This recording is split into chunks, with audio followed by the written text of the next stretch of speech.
Hello guys, welcome back to my YouTube channel. So, today pag-aaralan natin is integration by part.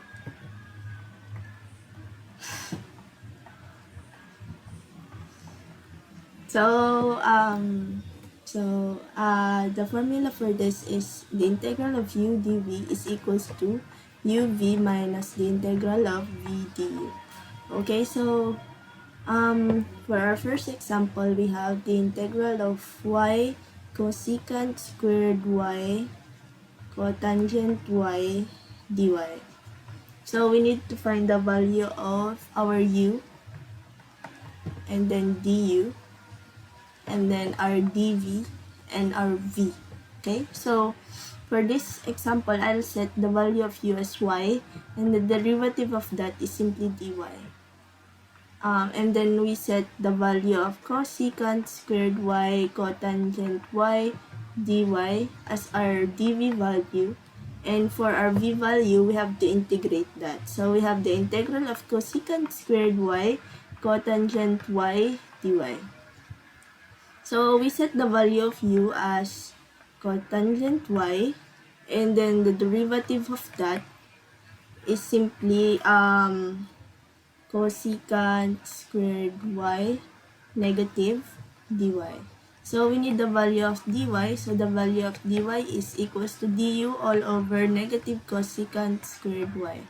So plug it in our equation, so we will have the integral of cosecant squared y cotangent y, papalitan na natin yung value ng cotangent y because it's just u. So, u na siya. Multiplied by the value of dy, which is this one. We will have du all over negative cosecant squared y. So, makakancel ito. And we will be left with the integral of negative u du. The integral of that is simply negative u squared over 2. What's the value of u? So we will have negative 1/2 cotangent squared y.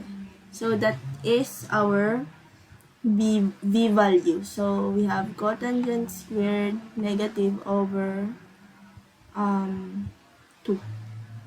Okay? So erase na muna natin dito sa baba.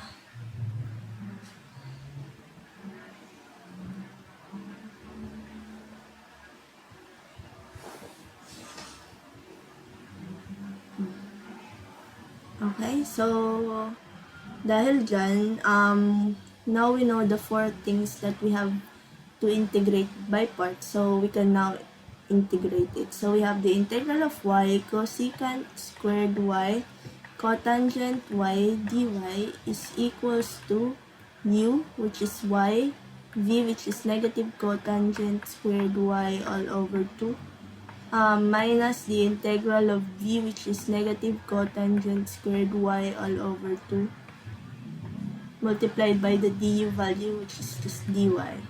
Okay? So, with that,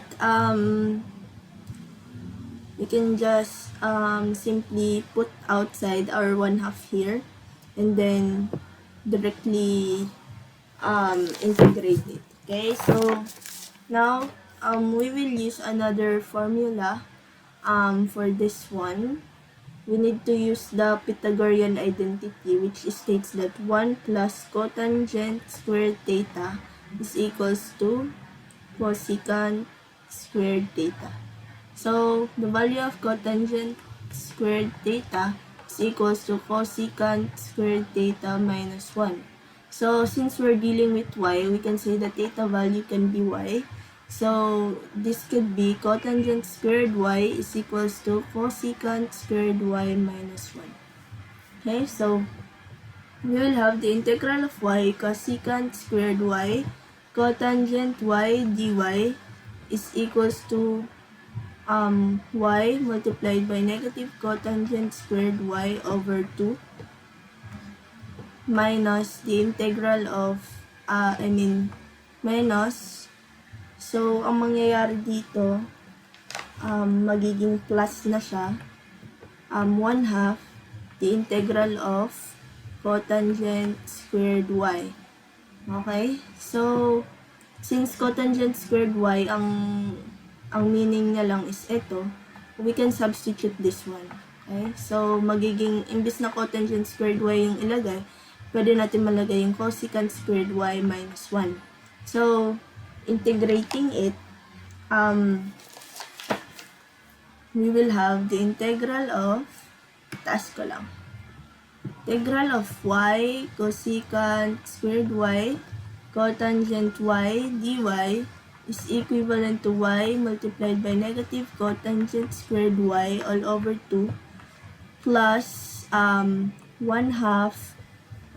cosecant squared y, the integral of it, minus 1/2, okay, dy.